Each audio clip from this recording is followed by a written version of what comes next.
I didn't know what this a computer room. I was like, I didn't know how to computer room. Without computers. Exactly. So you remember, I talked to you, Tammy talked to you, Dave talked to you. We're all from Colorado. And so the last time we talked to you was a different situation, right? Our investigation was open and your case was open. That's completely different now. So your case is completely closed. Nothing about what we're going to talk about today has anything to do with an open investigation. So we're not here to get more charges on you or get any statements from you that are going to jam you up anymore, right? That's all done. So all of our cases are closed and the court case is closed. So there's nothing that we're going to talk about today that's going to get you any type of trouble at all. And so I wanted to make sure you knew that's not why we're here. Okay. But why we are here. So the three of us work from three different agencies, right? Quite a bit different. CBI, FBI, and Frederick. Different goals. And the things that happened with you kind of all brought us together. And as the months have passed on since everything happened, we just keep in touch with each other and we keep talking to each other. And we've all separately kind of said, did Chris seem unique to you? And me and Tammy have talked about this, Dave and I have talked about this. Did Chris's situation seem different to you? And we keep having that conversation. We can't quite put our finger on it, right? We think that your life leading up to all of the things that happened were very interesting to us. And for me personally, I don't know if you remember, but one of the last things you told me was, hey, Graham, I'm sorry that I started lying to you. And that stuck with me for the last couple months. It's been ringing in my head, right? I've never, ever worked a case like this where someone told me that ever. And so as I walked away, I thought, Chris is different.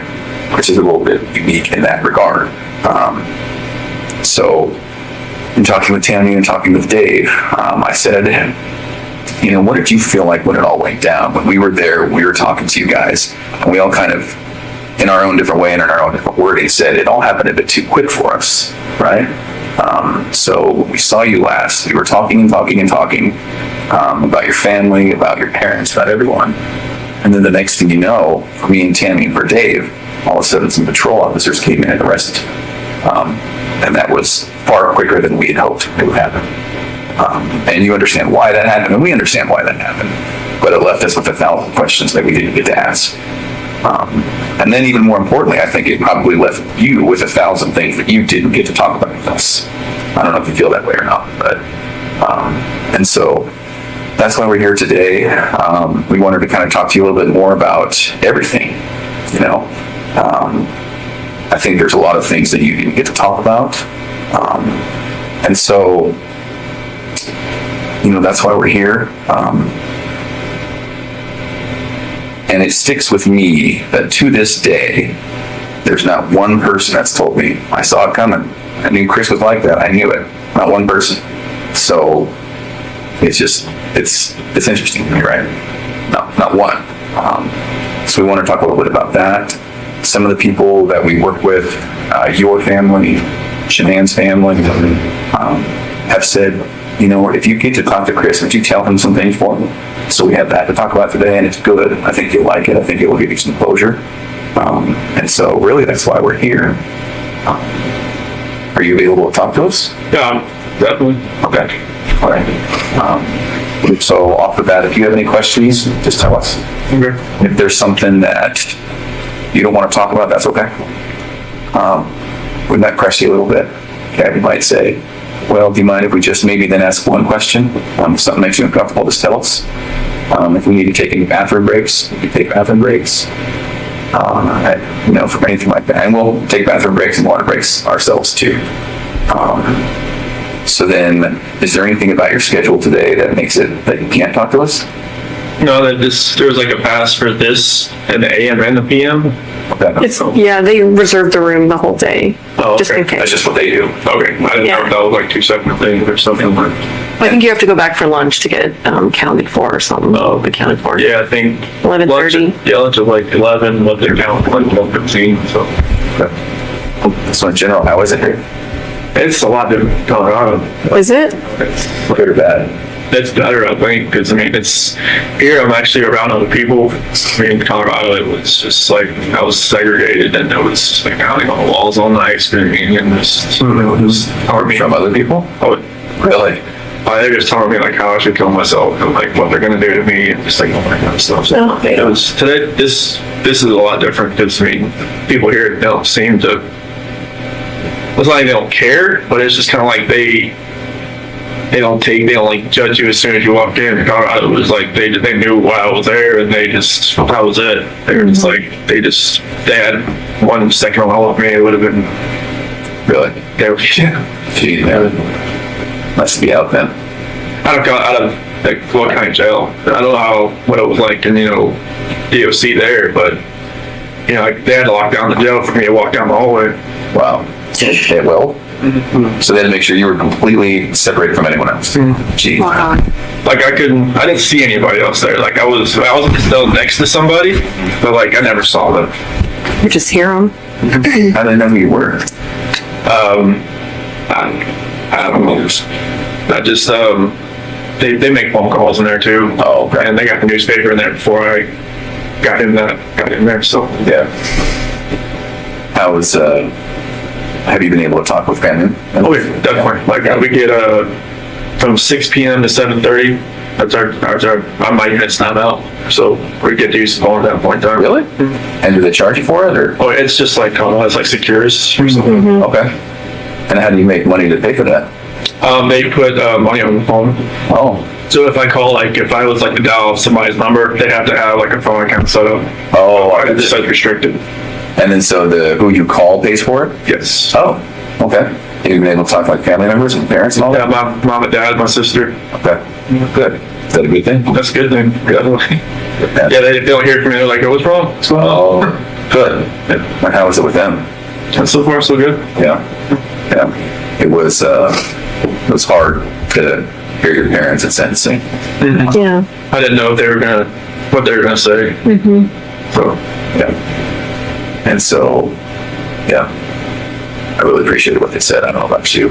I definitely was. I didn't expect them to be there. So I knew they were there on the 6th. I'm sick, but I didn't expect them to fly back, and I wanted to fly back for that. So. Yeah. And then what your mom said. Definitely. Good. Well, so we have 1,000 questions. I'm sure you do too. Do you care if we start, or do you have any questions for us? Go ahead. We'll start. All right. So one of the things that we're battling with is, and I won't make any assumptions today. So are you aware that this was a national story? After a little while, it was. I didn't talk to my parents while I was in Colorado. Okay. Because, I mean, my attorney team told me, all right, no phone calls, no letters, no nothing. So, like, I made one phone call when I was in the segregation area there, but my dad thought it was like somewhat like a news. Oh, I turned the call. so he didn't answer? Yeah, so he didn't answer, but other than that, Okay. I didn't talk to anybody, but from what some of the deputies were saying that, for my attorney team coming in and said, this is like, they've got people from Australia, England, and all kinds of people trying to figure out what's going on. So, Did they send you any other letters, like fan mail or anything? Well, I got letters, but I couldn't keep them like with me. So like I could read them like on my hour out, but it's like I got a bunch of just letters that had no return address and stuff that was just not very good letters. Yeah. So okay. They came from a weird perspective, didn't they? From what we had heard. definitely there was one person, I guess, from Broomfield that was like writing like 4 times a week trying to come visit me, and then there was just a lot of people like writing that was like lead through markers saying like you're a monster, or all kinds of crazy stuff. Well, we're going to talk about some hard issues today, but I don't intend to take you to a dark place today. Okay. I hope that when we're done, you'll feel better. I hope it'll be therapeutic. We're going to talk about, obviously, what happened with your family. So that's going to be hard to talk about. I appreciate anything you can tell me about it. If you need to take time out, if you need to get a tissue, that's fine, right? I think it'll be very good for you. It'll be good for us. And so one of the reasons I asked about that national attention is we were aware that you were getting a lot of letters, a lot of interest, and then us personally as law enforcement, we got so many people who claim to have known you, claim to have been with you, dated you, slept with you, and 99 times out of 100, they were just crazy people, right? And so maybe that's a good place to start. Had you heard about any of that? John, well, she told me about some dude from Wyoming. Yeah. Trent? Yeah, it's that guy. That blew my mind. I was like, who the hell is this guy? And who told you about that? Attorney John Walsh. Oh, okay. Yeah. Do you mind if we talk about him? Graham and I interviewed him. Yeah, dude. Yes. Waste our lives. Yes. So Trent, in summary, Trent came in and said, met you online on a dating app, had a few, casual but quick sexual encounters with you. And let me be very clear. Not only are we not here to jam you up today, we're also not here to judge you. And if there is anything like that, you can imagine we've heard way worse, way different, So if it's true, I hope that you can just casually say, yeah, I mean, this happened. It wasn't as bad as he said, but maybe this happened. So his story was met online, met you, and it was a time when you were experimenting with maybe men. And so he said he met a couple times, met his friends, went to an apartment, had a couple of meetings in a parking lot, and then that was basically it. Any of that sound familiar? Okay. I never. Okay. All right. Yeah, he talked about being in your truck with your girls, like the whole 9 yards. So. I've never even been to Wyoming, let alone driven up there to see somebody. Yeah. And so this is maybe a weird question for you. Do you have any gay experience? No. Okay. Any interest? No. Okay. Never had a time, experimented, wondered? No. Okay. Is it possible that he found you instead of you finding him? From what John told me, just found me on like a WhatsApp. Yeah. I don't even have that app. Okay. Never got me. You had my phone, so you could probably saw what app I had, but I'd never even heard of the app. But Okay. apparently, like he told me, like I met him do like a rehab center or something. Is that what he said? No, that was another guy. Okay. Yeah. Yeah, it was totally. No. So did you see a picture of him on the news or anything? John showed me a picture of it. Okay. Like, this guy, and like John was kind of, making fun, like, do you know him? Sure. I'm like, no. So you saw it and you were like, no way. Yeah. Big lips. Did you see his giant lips? Yeah, he's like, I have no clue. And he's somewhat memorable. I mean, Yeah. If you met him or talked to him or got to know him, you might remember. He was kind of meek, Yeah. but also a little bit flamboyant. He did fake lip, or not fake lips, but injections. He was very into skincare and makeup. And he mentioned that one of the times, just as a gift, you got him some skincare products. Does any of that sound familiar? No. Okay. You can imagine all the stuff we're dealing with. Okay, so that's one. Trent Bolts. There was another gal that you were dealing with. Amanda McMahon. Have you ever heard that name? No. John showed me a picture of her. Okay. Oh, you did see a picture of her too? Yeah, he had like, that's the same. Yeah, Does that look familiar? that's the same picture he showed me on in my soul. And I was looking, I was like, who's that? He's like, oh, you don't know her either? Yeah. It's like, no. Yeah. He said it was like a Chick-fil-A parking lot rendezvous or something. Right. And that's just not true. That's what she's claiming. Okay. Only one, but one Chick-fil-A in Colorado, the one in Broomfield, Highway 7. Okay. That was it. Okay. Do you feel comfortable enough today to tell us if there were other people? Yeah, it was just Nicole. Okay. Yes. And that was it. Okay. As these people have come out, for the most part, we've not given their stories much credit. They're just crazy people who want attention. And so, but when that does happen, it does make us think, there may have been others. And so Nicole was the only one? That was the only one. Was there ever like a one night stand with someone else just out of the blue and one and done? No. Okay. All right. Do you want to talk a little bit more about Nicole? So walk me through it, because that was one of the things we never really got to ask you about. Right. We didn't talk. Kind of skipped on and talked about where the girls were, but so what happened there? So it was probably around June 1st or something. That's when I first met her. and it was just like a work conversation. I actually messed with the gas meters that were out in the field, and I was messing up, and then I took it to her like, hey, what's going on with this? Like, I'm gonna fix it. And after that, we just ran into each other a few times in the office, and I think it was probably the fourth time meeting. She had asked me, because like when we were talking back and forth, I would say, like we moved here from Colorado or from North Carolina and stuff like that, and then she was like, "What's all this weed stuff?" I took out my phone, showed her a picture, like my girl's on the phone. It's like, "Oh, okay." Like, so, like, yeah, like, I didn't wear a ring at work because like I said, also get refitted after I lost all that weight. So, but You lost so much weight that your fingers lost weight? and it was literally like I was out in the snow one time. I went like that. Ring went off on the rocks. So I was panicking trying to find out. Like, I can't wear this anymore. But so after that, she left me alone for a couple days, and she texted me outside the field. And then after that, we just kept texting back and forth, and it was just just like like she used to work in a little rig out in North Dakota, I think. And we just kind of sharing the stories back and forth about what we did and everything. And then one day it just kind of went to a different level. And then I never thought it would ever go to that level. But she was talking about meeting up after we got back from San Diego. Yeah, we were in San Diego from the 22nd to the 26th of June. And we met up after we got back, and How did you guys meet up? at a park in Thornton. Thornton somewhere. And after that, we just kept seeing each other pretty much the whole month of July. So let me ask you this. You tell me if I'm wrong. You strike me as somewhat of a shy person.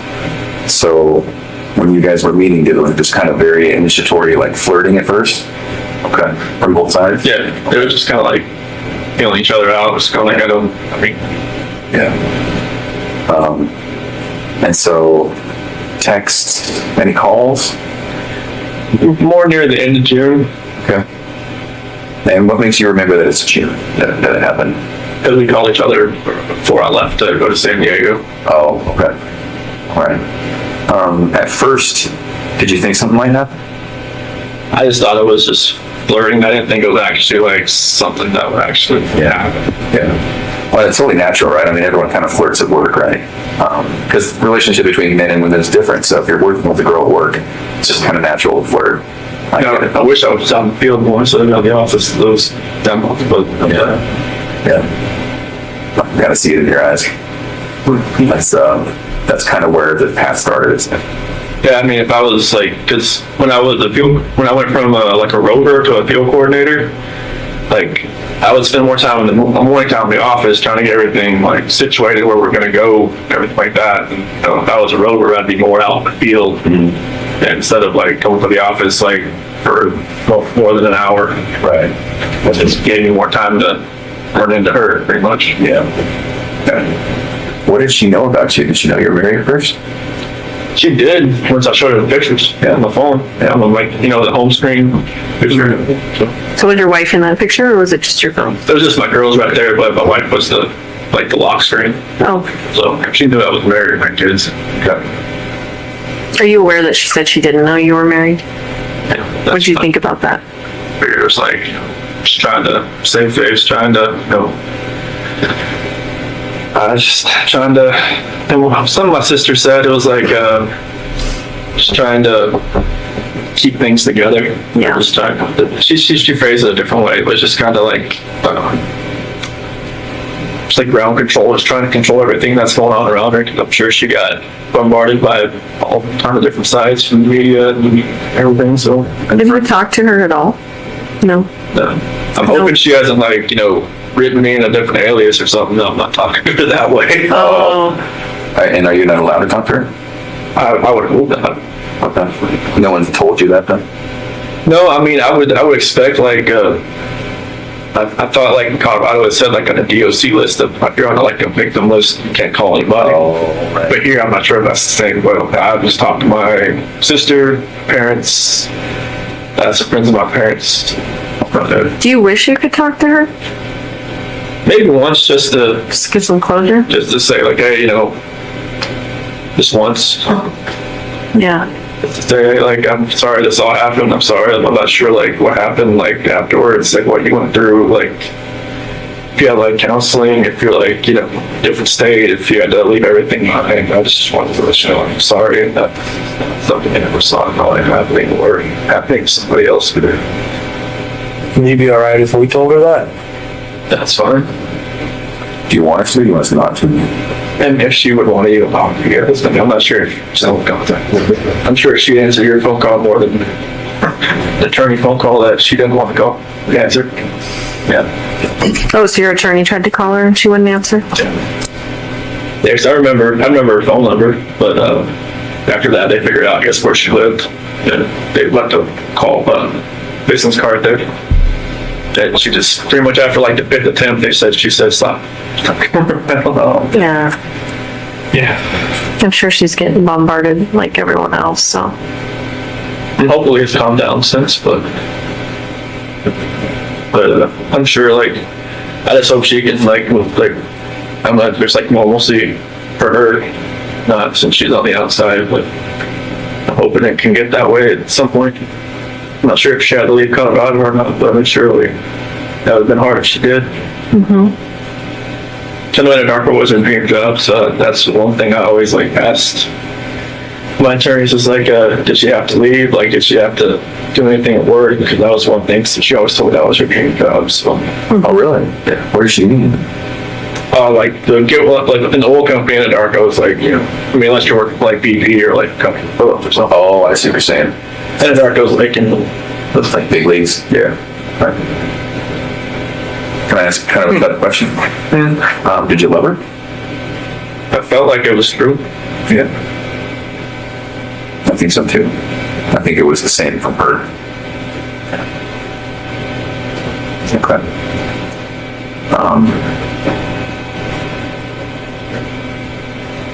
Tell us about the time you spent with her.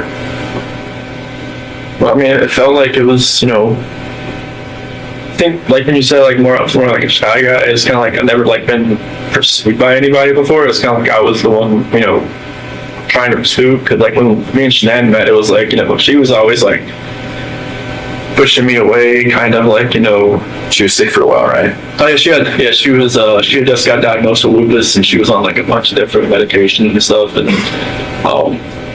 it was like, I guess I wasn't her type. And You weren't her type? I wasn't her type, because like she told me like when she first, because we had met. She told you that? Yeah. You're not. I remember you telling me that.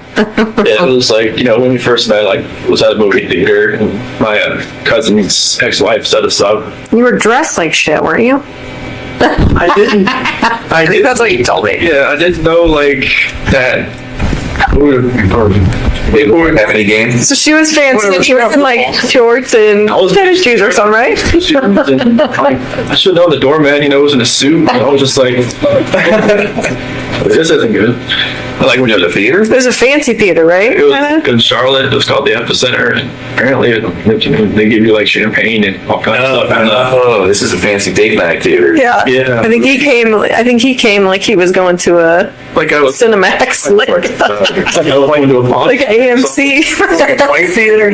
No, it was like you just watch the normal movie, but like you can like drink champagne and like have like get Jack and Coke beside the theater and just sit there and whatever. But like yeah, when she first saw me, she was like, I should probably just turn and talk to the bartender a little more. No, I'm not here to meet.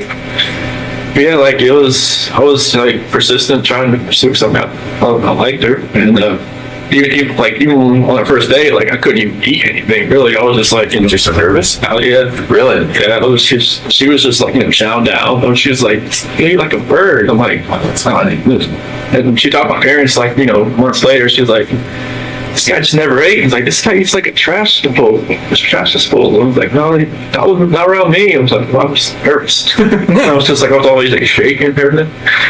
But yeah, I was always pursuing her, and then just like finally I grew onto her. Like I'm always like with her medications and stuff. I would always like, she had like 8 bottles of medication, so I would always get like her day and nights and kind of like put them all in that little flip open the box, all that kind of stuff. And I would always, be around her. I even went to her colonoscopy. And she said after that, she knew I was like kind of a keeper. And it's like, who goes to a colonoscopy after 3 months with somebody? Right. That's a little soon. But she asked if she needed a ride. I'm like, yeah. She's like, you want to go colonoscopy with me? I'm like, sure, why not? Like, I even sat with her while she drank that nasty stuff all day. Yeah. Oh. Or she's in the bathroom all day? Yeah. Like clear stuff that doesn't really taste clear. Yeah, but it was. I mean, it felt like it was a great relationship. Everything was great. Now you're talking about with Kissinger? No, with Tom Ocean and like the first year, my parents never. I don't know. My mom was always kind of hesitant. Why? I was the baby, I guess. I never had a girlfriend in high school, so it's kind of like she never like really saw me like. Oh, interesting. So she's kind of watching her baby walk out a little bit. Yeah, because when I turned 18, I graduated. I never moved back. Okay. At home, so my sister moved back and forth all the time. So how old were you when you met Shanann? I was 25. It was 2010. So okay. So no serious girlfriends before that? Nothing more than like 6 months or so. Yeah, there was some girls here and there, but just nothing more than like the last girlfriend I had before Shanann, she was just actually got divorced, and I should never did that. But it was more of like I was kind of like helping her get through her divorce. It seemed like she went on to somebody else. I'm like, oh, nice to know. You're the rebound guy? The rebound guy. Pretty much, but how it goes. Would you say that in your relationships with women, it seems to me, and you tell me if I'm wrong, it seems to me like you're attracted to maybe a more dominant personality? It seemed like it because I'm more of the just reserved. I mean, I just kind of like go with the flow type. Yeah. And like Stan usually made all the decisions. It seemed like so. I get that. I'm saying, yeah. I don't know what it is. Yeah. I don't think that's right with you, but. So then, and I know it's hard to keep bouncing back and forth, but and one of the reasons we're here is we just keep telling ourselves, Grace just does not fit the mold. Grace does not. No. Like it just blows us away what happened, right? And so we will do a little bit of bouncing back and forth, and that's really just to get to know you a little bit better, because we never really got that chance, did we? Pretty much twice. Yeah. Met you once. Yeah. Probably like three. Well, you remember 3 or 4 times probably. So then do you call her Nikki or Nicole? I would call her Nikki. Okay. I know there's so many Nikki and Nicoles in this. Right. I got confused. So we'll call her Nikki. Okay. So then with Nikki, was it different? It just seemed like I was more in control, it seemed like, and that never happened. Like she'd actually like asked me like my opinion on a lot of things, and just like what I wanted to do, and just kind of like, okay. That was new, wasn't it? Very new. It's fascinating to me. And so did it feel more like an equal partnership, or? It seemed like it. Yeah. Okay.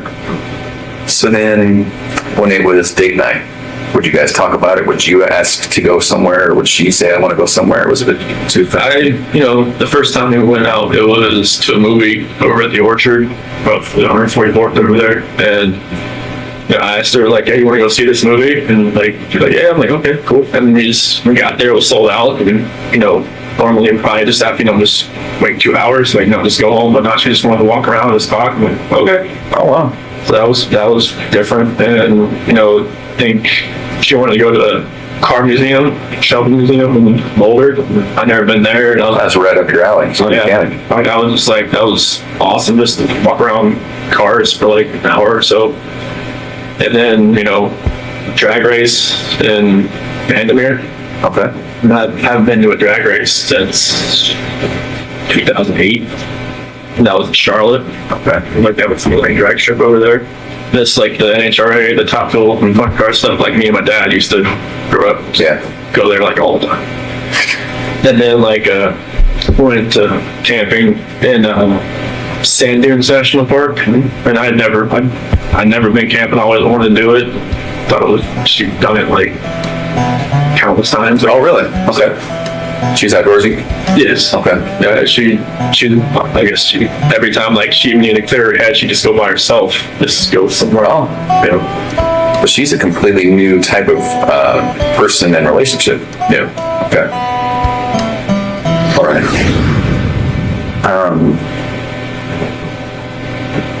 What were you thinking this whole time? Like, in the back of your head? In the back of my head, I was just telling myself, what are you doing? Like, you know, every time, you know, I open up my phone, I can see pictures, like, of my wife and my kids. I'm just like, what am I doing? And then, like, every time I was with her, it seemed like I didn't think. It seemed like it was like a blinder that was on my face. Oh.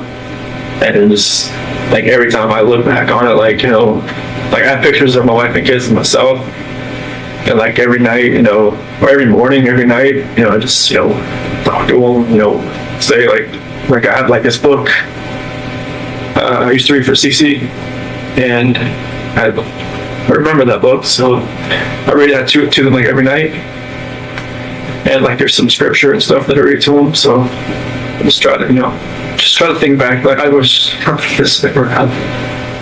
I was just like, I wish that blinder wouldn't on my head, went in my eyes, that would have seen what was going on. Like, you know, I was having, everybody said, oh, you're just out there having fun while your kids, you know, or kids and wife are on vacation. I was like, no, it wasn't like that, but it seemed like that's what it looked like when, you know, when you're going, you know, when you're going to camping, going to drag race, going all the other stuff that you have fun doing, but you're with somebody else, it's not your family. It just didn't seem right. You know, with her, it just didn't seem like I could even see that anymore. I was there at her house pretty much every night. So it was like I didn't have that time at home just to really think about anything. Because literally I didn't, like, I was only at home from, like, when I got home from work, I worked out, I ate dinner, and then I went over to her house. Like, I never slept in my house, like, the whole month of July. Now, talk me through that, though. When you said you went home and then you were at her house, was that while Chanel was gone? Oh, okay. So you weren't even at your house. No. This all happened so quickly, didn't it? It was insane, quickly. Like, I didn't, like, she even told me, like, she was never, like, a normal relationship. She would never have somebody over at her house, like, more than, like, once or twice a week, but she felt like she wanted me over there. Yeah. She said she felt comfortable over there. Yeah. So it's like, that's what was different, like, she wanted me over there. But then I just wish that all that would just go away.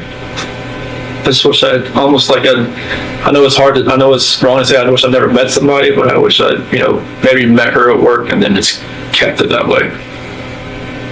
I think if we had a time machine, I don't think this would happen again. Because some people, when this happens, you're like, well, if it wasn't this time, it would have been next time, or it would have been the next time.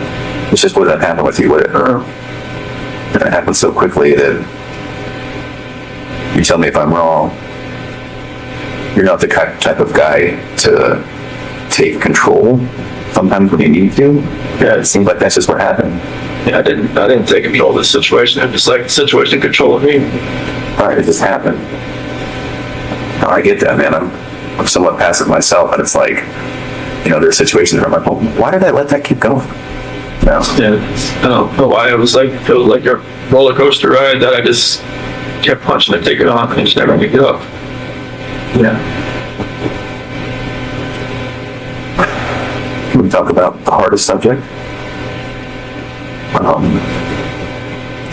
So when we were talking, the last time we talked, the last thing we talked about was where the girls were. Mm-hmm. We never really got to talk about that night. So what happened? So nothing really happened that night. It was in the morning. It was, you know, me and Shanann, she got home like at 2 o'clock. And, you know, I felt her get into bed. And I just felt like I didn't really, but I just made sure I looked at my phone at 2 o'clock and make sure she looked like she's in there. And I could kind of feel her kind of stirring around a little bit. And I just had a feeling that she knew, like, what was going on. I mean, obviously, I didn't use like an American gift card, you know, that I'd gotten. I'd used my actual credit card, and I kind of just felt like she knew what was going on, and she started rubbing her hand on me, and we ended up having sex. But I guess that was more like a test. Well, I would have thought. interesting. Okay. Yeah, because when we talked, when I woke up for later on in the morning, like, you know, I pretty much, you know, told her, like, you know, I didn't think it was going to work anymore. And she was like, what happened? What was last night? You know? So I figured that must be the test after I've gone through everything in my head. That makes sense. And she just told me, you know, like, to get off of her. And she was like, I knew there was somebody else, I knew there was somebody else, and there was somebody else. I couldn't I couldn't just say, yes, there is somebody else, but then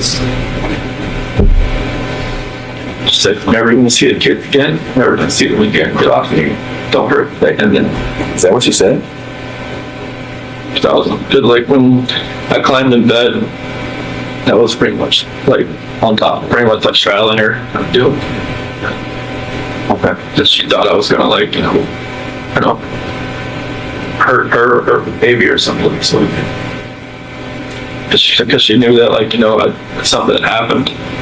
She thought I was just trying to, you know, just check out or something. So, and that's when it happened. I know it's hard, but do you mind if we talk to the tiny bit deeper about that? So she comes home. You know, she touches him, you guys have sex. It seems like she's doing her test, which I understand. It sounds like you do too. I'm sure, like, you know, Nikki or something, yeah, Cole Atkinson or Cassie probably told her, you know. That's what I was thinking, right? They talked about it during that whole weekend. More than like that. That's my parents that told me there was like going through like text messages. It's like all like pretty much they all kind of just told her he's with somebody else. You know. Yeah. And she spent a lot of time with the gals. That's what they did probably all weekend, is talk about it, give her advice. I think that's what we found, right? Yeah. Okay. So she comes home. You guys have sex. And then did you fall asleep between then and going to work? Yes. Okay. So then at some point, does she wake you up, or did you wake up for work? A lot of points. Oh, okay. And you're going to work out. But then that's when she started wanted to talk more. She was pretty mad. Yeah, I mean, it was, I had already kind of knew that, you know, using that credit card, it's kind of, Was that intentional? Yeah. I had no other way to do it. Oh. Like, you know, I used, like, because I got these Anarco gift cards from, like, you know, doing good stuff at work and stuff like that, and I'd use them all. Oh. Was part of me just like, screw it, whatever, I don't care, I'm using this card. Part of me just wants to say, Nikki, can you pay for this? But right now, this, I don't know. Yeah. Even I think my attorney said she even noticed I used a different card, like a blue card. Maybe she thought, you know, like I felt comfortable enough just using a bank account or something. But, you know, I told her I was going to Rocky. I told you guys. Yeah. She said, you know, even it felt like, you know, like looking back at everything, like just like reading scripture more and more now, I can see, like, you know, God gave me opportunities to get out. Like even my friend Jeremy Lindstrom, he even invited me because like it was his daughter that came and watched the kids on that Saturday night. And he was like, hey, you said we're going to a Rocky game, you want to go to me with the Bronco game and watch the Arizona Cardinals? Like, in my mind, it was like, you know, just say, hey, I can't find a babysitter. To Nikki. You know, and maybe that would have been like, you know, like a light switch in my head goes off, light switch in her head goes off, maybe it just like goes different directions.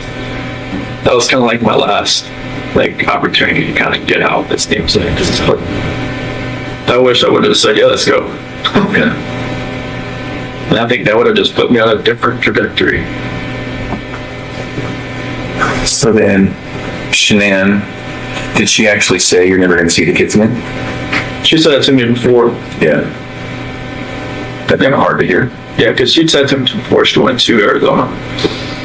Because like I wasn't really sleeping in the bedroom, I was sleeping on the couch or in the basement bed or something. And like she had slammed the door, you're never going to see the kids again. Somewhere. Yeah, Did she get fiery like? only once in our entire relationship I ever seen her that way. Yeah. And that was the time before, or was that on the night that happened? No, it was right back in North Carolina. Oh, It was just like one of those. It was just a fiery argument that I never raised my voice to her or anything. And like, I just got mad and I slammed the door and she's like, "Ow!" I'm like, should have slammed the door. Is that when you were in North Carolina that last week? No, it was like Previous to this that? was like 2010, 2011. Oh. It was like early. In her old house. before kids. Yes, Were you dating or were you married at that point? dating. Oh, Yeah, it was just like I don't remember what it was about. I think some girl maybe texted me like from my past or something, and like it was just like this, and she was like, don't have that happen again. And I'm just like, I have friends, right. they're females, like I don't even talk to this woman anymore. Right. And it was just like, no, Was she fiery? Did she have that Italian blood that her mom has? or yes, Was she always like that, or was she? Did she snap at things? she would snap at me, but you could tell like something really irked her a little bit. Yeah. It would come out. 0 to 100 type thing, or what? Yeah, 0 to 200. Oh, interesting. She gets acclimated about something. She's like, all right, it's gonna happen. Well, that's why she was probably so successful at Thrive, right? Oh yeah, like she'd done a couple other like direct sales business, but this one was just like it was different. Why? This one like, cause I think she had done like Origami Owl and like something called like It Works, and then like some other couple other things like some bags and stuff like that. But the supplement stuff, it just because it worked with her and it worked with me, she's like, okay, I can kind of like use this as like, all right, this is what it's doing for us. Yeah. And then like after a little while, like she could see how like people are above her, how it was helping them, and then it was just like trickle down effect. And it was like a good system about like commission wise and everything was just, she could use all the business IQ she has from running those cell phone shops and from Dirty South custom shops, all that. I mean, she's business minded. Yeah, she knows how to do accounting book like back of her hand. So it all just like fell into place with all that. So then on that night, was it just a new type of fight? It was Never had, or what? What happened? Totally different type of fight. It was it was just felt like, I don't know, it was more anger than anything else. Like there was emotion to it at first, and then it just felt like it was just anger. It was just like like there was no love there. It was kind of like what we were saying, what she was saying. It was just like it's almost like we knew like something was coming at each other. We didn't know, like it wasn't ourselves. Really? No. Anger from you or anger from her? I think it was more anger from me and more like desperation from her because she wanted to fix it. Yeah. She knew something wasn't right. Like, like when the whole thing with my parents happened, with my parents called it Nutgate. Nutgate. What's that? The peanut. Oh, yeah. Oh, with her family? Yeah. Pistachio ice cream or whatever. Yeah, they people Nutgate. I haven't heard that. I've heard that. Yeah, I guess what street we're calling it. Okay. But that was like another out. Like maybe I could have just like stopped everything with Nikki and just kind of concentrated on helping like whatever happened there. Because she had a story, my mom had a story. Like whatever happened, I probably asked my 10-year-old nephew. Probably could tell me what actually happened. Well, they both have their feelings for good reasons, and they both didn't see it the other person's way. And yeah, and like maybe because I didn't talk to my parents from then on until like August 6th. And like my dad took that whole week off. you didn't talk to your parents from then on? Yeah. Oh, okay. Because like my Janelle was like, do not talk to them, do not call them, do not do anything. Is that what she said? Yeah, and Cece's birthday was 17th, but I think the actual birthday party was like a couple days after. In August? July. July. Yeah. And my mom or my dad was going to go, but then there was like a post on Facebook about, you know, allergies and stuff like that. She had debated, and my dad was like, no, I just can't do it anymore. Just like, because He perceived that as her taking a shot type thing? yeah. Okay. Like she always says she never, you know, put those posts directed at anybody, but she had a If method. you read them, you know who Tim's talking about. She had a method to the madness, and you can see it. But I wish I could have just took more time just to fix that. Yeah. 'Cause, like I wanted my parents to be involved. Like since like the whole wedding thing, and then up to that, it was like, you know, my mom, my sister were always like, you know, combating with Shan, combating with them. My dad was always cool. Like he's just like me. He's just like, you know, go with the flow. Like I just want everybody to get along type deal. Chicks, I man. loved your dad. Ronnie's the best. Isn't he? I loved your dad. I'm sorry, keep going. That's cool. I just wish I could have, like, just when we were at the beach in August. Like my dad was supposed to stay through the whole week off just so he could see the kids and like see me, like we have a cookout at my sister's house or something. And then, but we just pretty much spent 5 days at the beach, and Shannon like booked it. So like, you know, I mean, I don't want to say like punishment for them not to see the kids, but like I wanted them to see it, see them. You know, I wish I could have fixed all that. And I even like when I was at the beach, I told Shannon that it was more like what was going on was more of like I feel like, you know, my dad's not here. I feel like I've lost like something in my life. I haven't been talked to for 3 weeks. And I haven't been see the kids for 2 weeks, you know, FaceTime or anything. And I wanted them to be able to have that relationship. She was pretty much gone. Oh, like she tried to kill my daughter by giving her. I was like, I don't think she gave it to her. But And that was that her stance? Is that your mom? put something in front of CC. Like to kill her or No, it's like Didn't care. like Didn't pay attention. she thinks that allergies and like this state of the page is like people think, oh, like it's made up but kind he'll of thing. be fine. He'll just have a rash. He'll be fine. I've seen CC, you know, like the first time, I seen a picture when he had a cashew the first time, it wasn't good. And then she had kiwi the second time, and then the same thing happened. And I know it's real. So you know it's serious, yeah. Yeah, it's not like, it wasn't like her throat like closed up, but she broke out in this full body rash that looked really crazy looking. And luckily, like, you know, nothing with her throat like happened. But So did that make you angry at your mom for doing that? yeah, I mean, I was just like, well, you just gotta, I told her you need to think, you need to like, you know, pay attention. Just because another kid can have something doesn't mean another kid can have something. Because like when we were at that birthday party at Jeremy's that Sunday, you know, they had this cake there.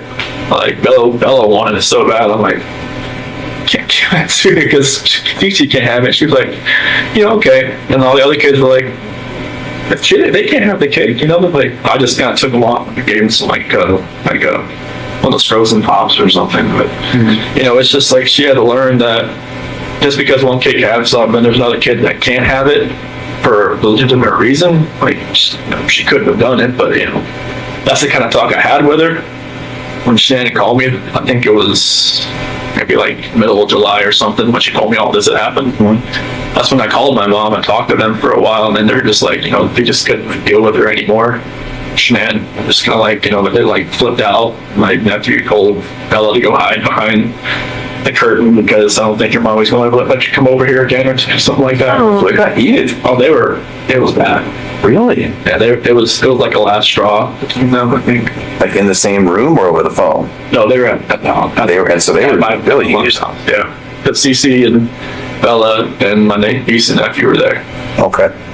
How did Julianne find out about the ice cream thing? Because Chanel was there, and I guess they were all sitting.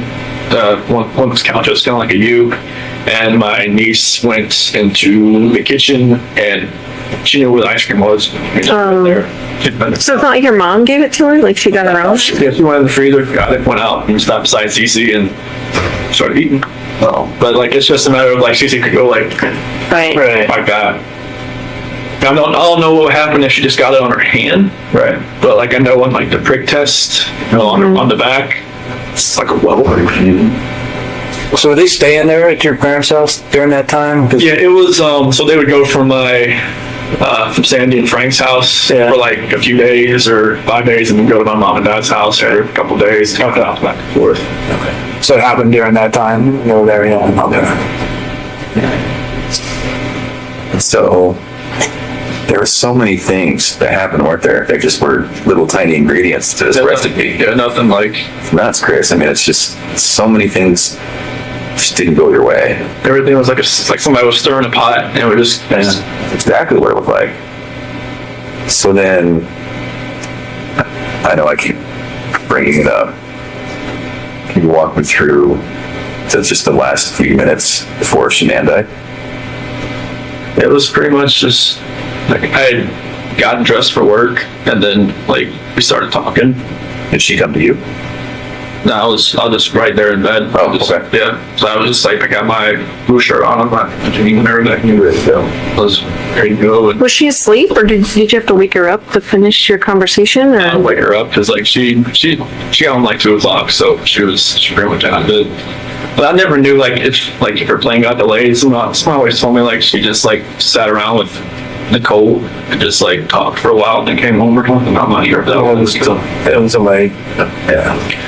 But yeah, when she came home and everything, but yeah, like I woke her up to talk to her. Oh, okay. Yeah, And is that because it was just eating at your yeah, like I knew like something like it's something just felt right with me. Something I know like she knew.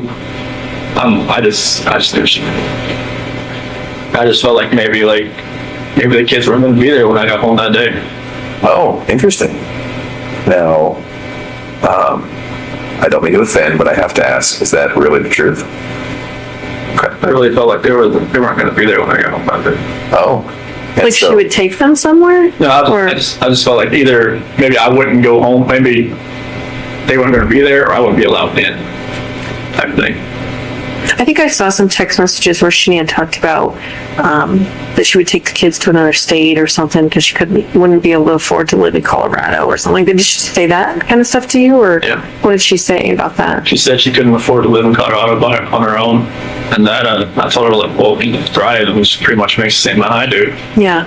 But she said she wouldn't want to try, just because Colorado just the price of living there was a lot higher than North Carolina. And just so I'm clear, you thought maybe in your mind, you thought maybe she would take the kids somewhere else or like lock you out of the house or Just like I wouldn't want to make a scene like trying like out on the door trying to get in or anything like that. But like I just felt like that was what I did on Sunday.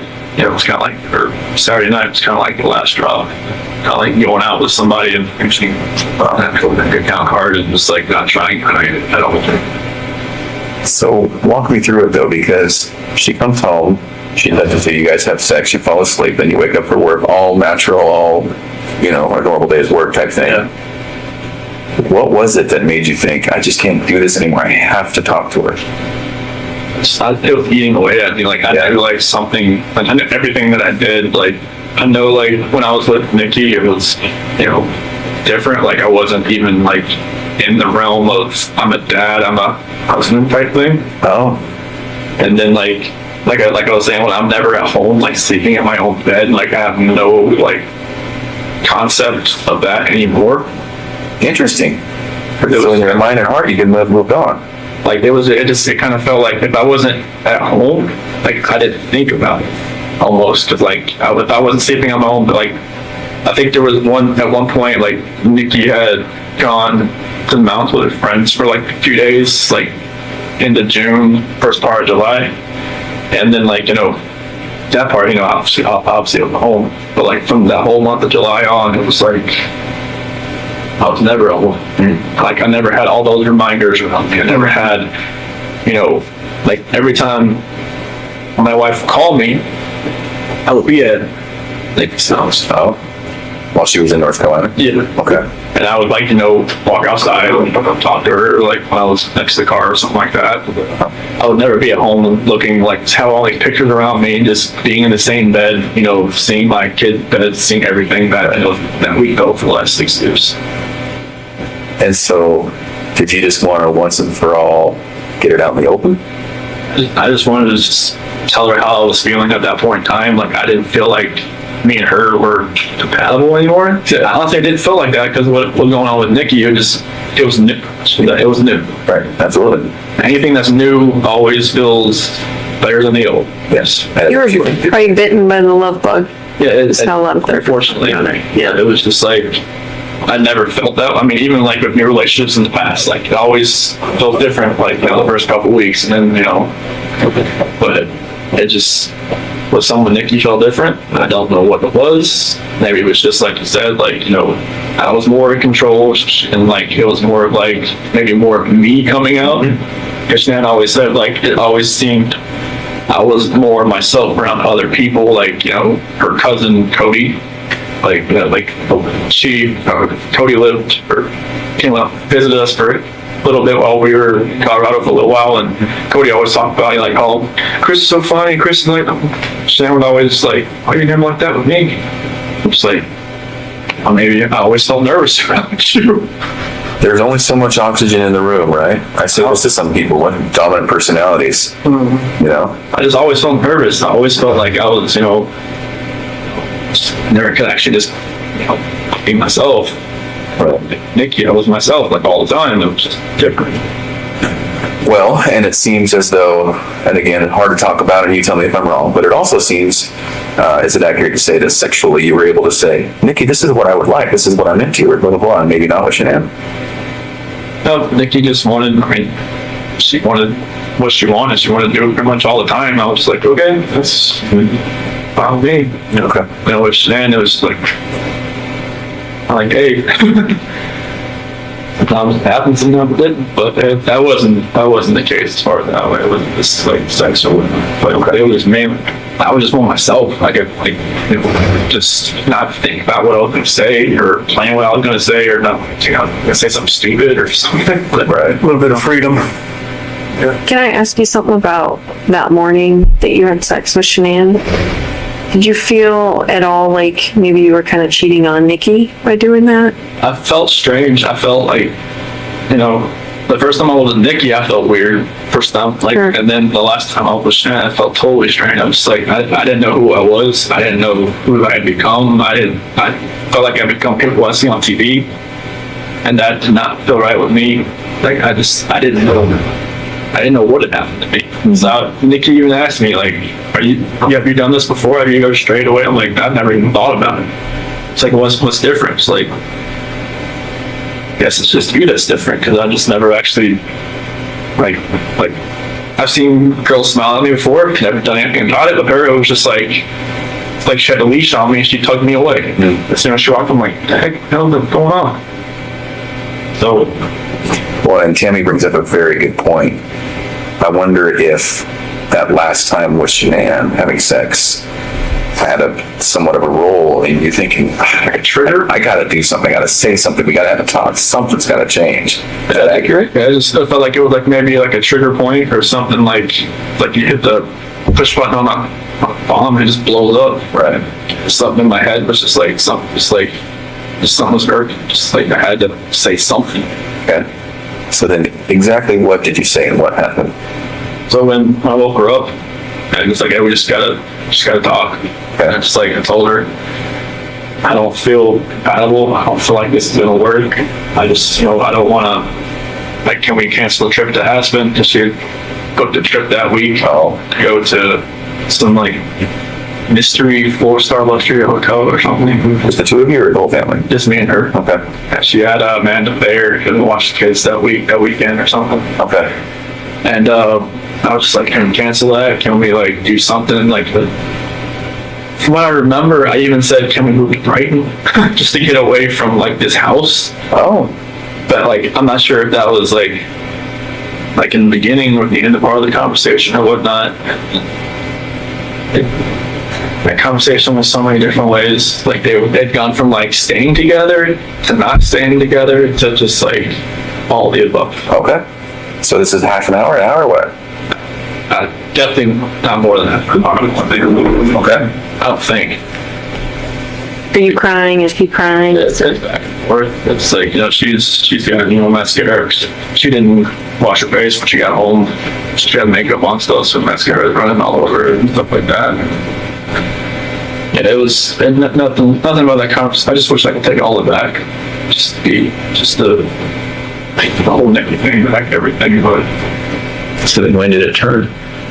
as far as that conversation, just at the end when I was telling her like I told her I didn't love her anymore. That's when it happened. What happened? She told me to get off her, and then I put my hands on her. Okay.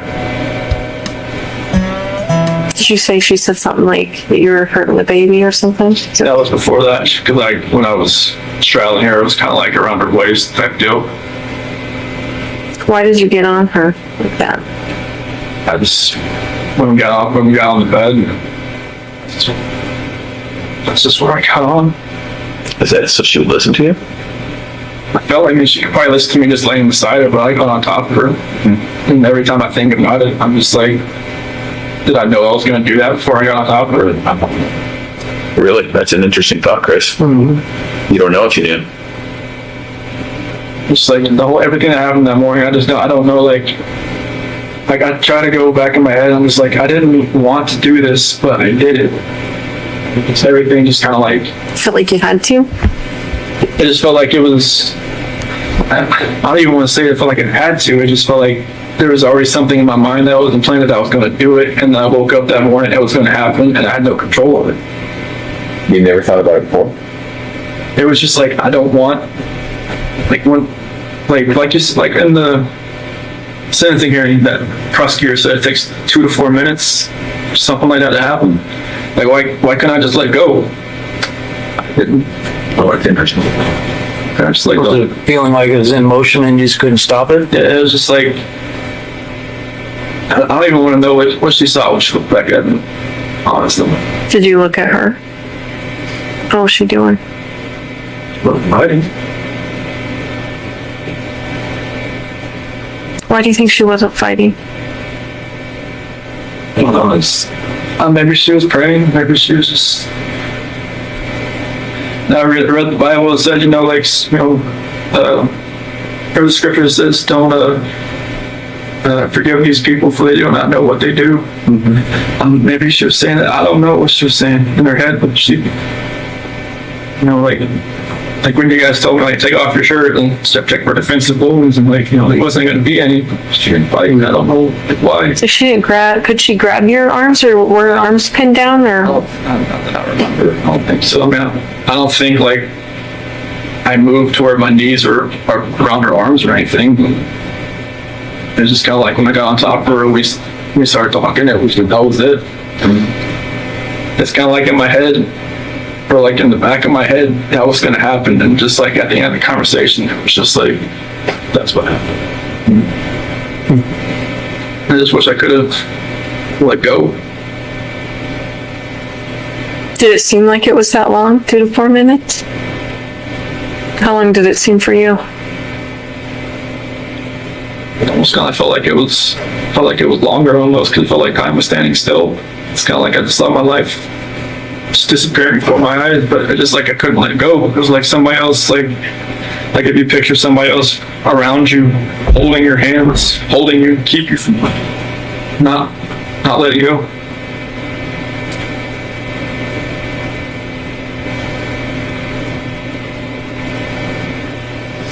At some point there was a statement about rage. Do you feel like you're in a rage at that point? That's the only way I can describe it, honestly. Like a snap, something. I know. I guess my attorney had said like some, strangulation is more of like a, I don't know, passionate type thing. I'm just like, I don't know how that can be passionate. It's just intimate, because you're right, and using your own hands. It's a lot different than someone standing across the room and you shooting them or something like that, so. It just felt like somebody was like behind me, just like, I just couldn't let go.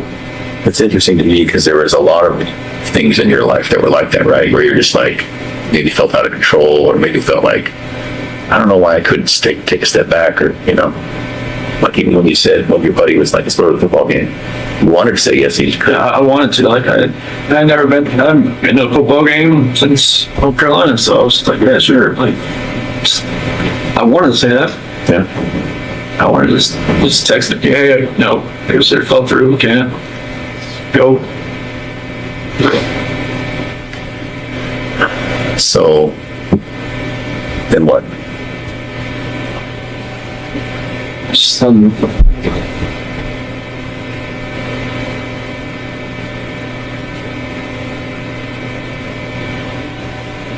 just after, Shanann was, I guess, once she was gone, it was just like, I didn't know what was going on. It's like, there was like a traumatic, I don't know what you call it, traumatic event type, and everything, and like, I was shaking, I didn't know what had happened.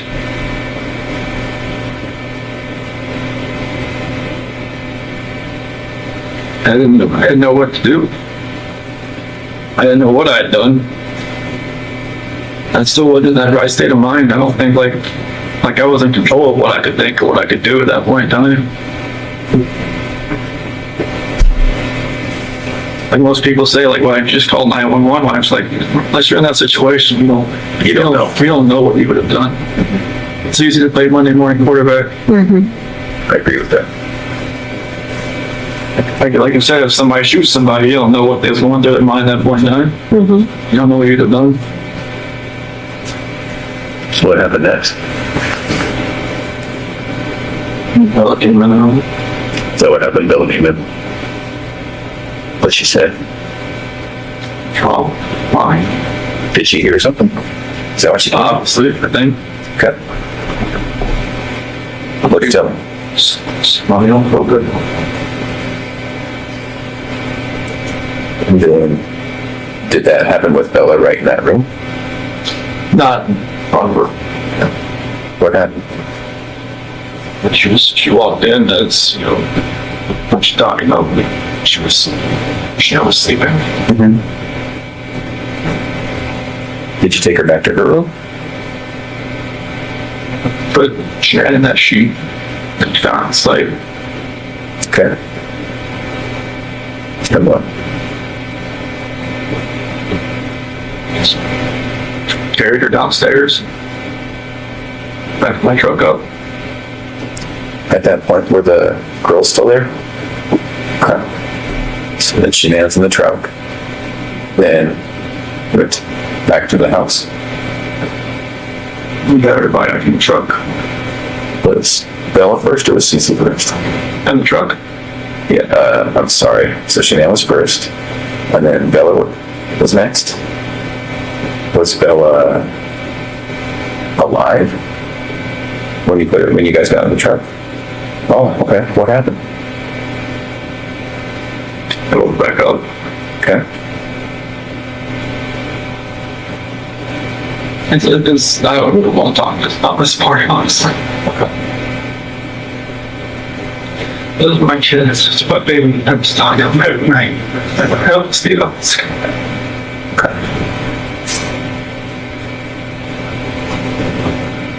Every time I see pictures of them, I don't know how it's going to happen.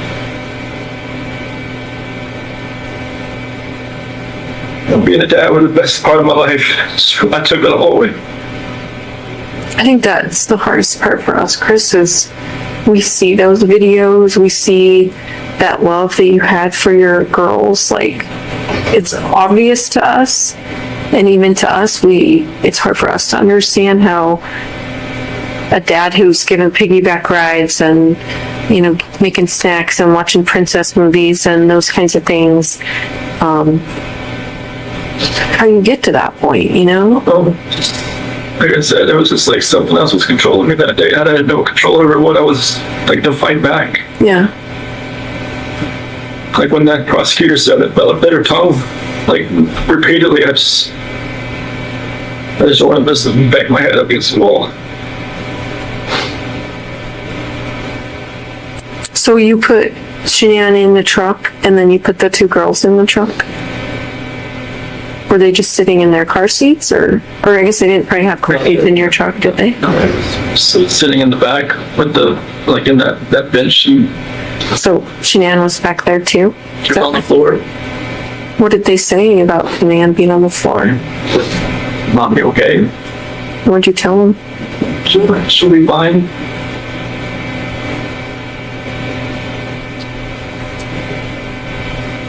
Did you have their stuff with them, with their toys and their blankets and stuff?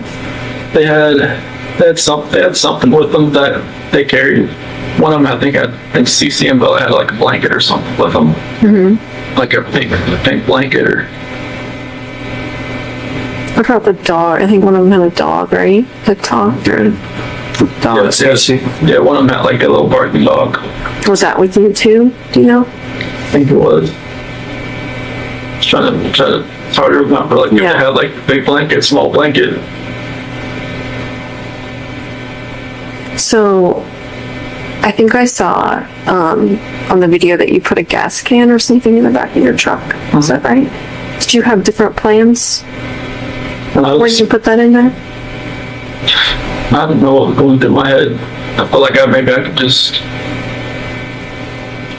get rid of myself at the same time if I was doing all this, honestly. Yeah. You should think about that. What'd you think about that? And I felt like I deserved to live after what had happened.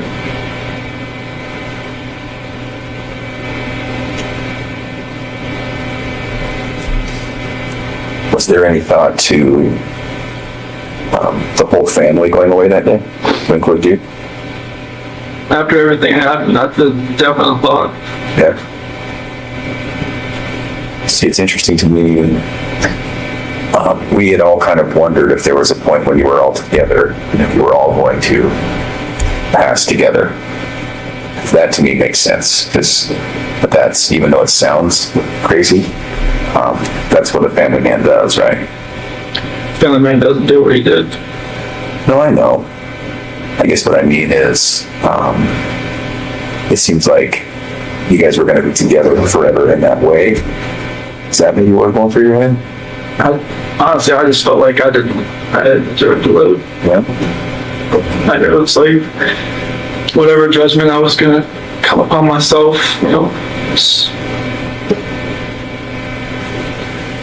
I just didn't deserve to be on this earth anymore. Mhm. What happened? Okay.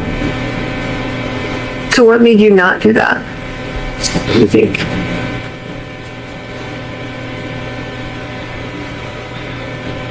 I don't know if it was just more of like because with the site, maybe it was just more of like I would have hurt more people than just me and everybody else. Like, I know there's other people out there, not like at the site, but other people like maybe out in the area. Like, I didn't want something like on the site to catch fire and blow up, and then other people around would get hurt the same. So you were thinking initially about starting a fire out there or an explosion or something, or? Just no, not for that. Just like maybe I could just take care of myself. That would have been good. With the gasoline, that's the only thing you do. I mean, I don't have a gun. I don't have anything like that. It's not like you just commit suicide that way, but it's just To blow yourself up? I mean, it was just. I wasn't thinking. Yeah. I don't have weapons. I've never hunted before in my life. I don't know nothing was right that morning. Yeah. I remember you kept telling me that. You kept saying, I didn't know what I was doing, Tammy. I didn't know.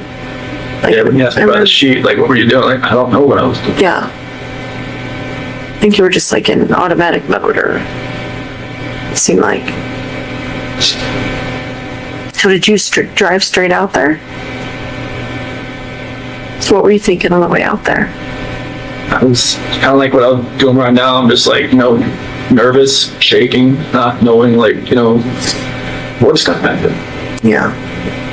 Like, I know, like, my life has completely changed. I don't know, like, what's happening. Like, honestly, like, I try to picture that whole ride. Like, it's like 45 minutes to an hour ride out there. And it's just like, couldn't I have, like, saved my girl's life? Couldn't I have done something? Why did I do it? I don't know. All right. Like, this is my flesh and blood. This is like what I wanted all my life, was to be a dad, just to have, kids, and they love me, they, all that, and it just nothing made sense. All right. Like the oil tank, nothing made sense. I'm just like, what the doing? Mm-hmm. So what happened when you got out there? I took Shanann out just to a place off to the site. And then What were the girls doing when you were doing that? just sent them back to the truck.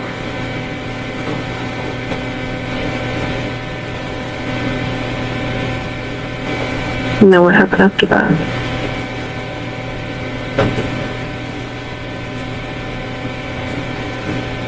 CC was first.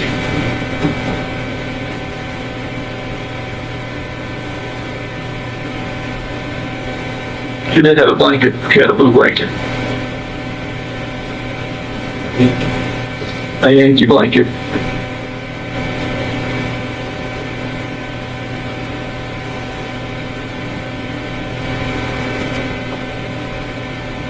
So was she alive when she went into the oil tank? No? I put the blanket over her head. And that's how she passed. Good brief. I put the blanket over her head. I didn't want to. No.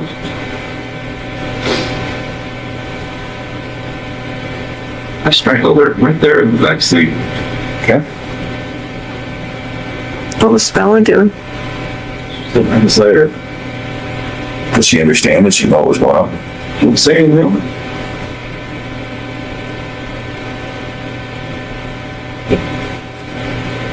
And then the same for Bella. Just without a blanket. With the blanket. Oh, okay. I didn't look. It's like every time I closed my eyes, I started to see her say, "Daddy, no," and that was it. That's what Bella said. I'm near that every day. You up?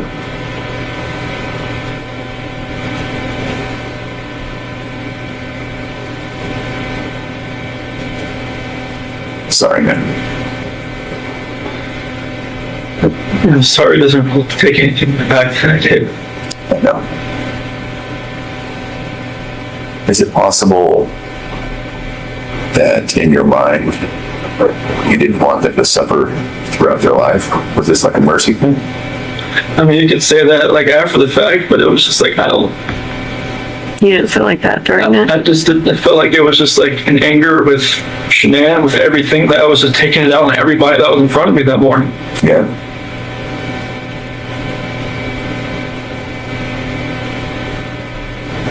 I mean, kids growing up without their parents, I mean, depending on what grandparents or whoever they grew up with seemed to be fine, but it was just like, it was an anger thing. It was just like, And what were you so angry at Shanann about? Like if you could pinpoint it.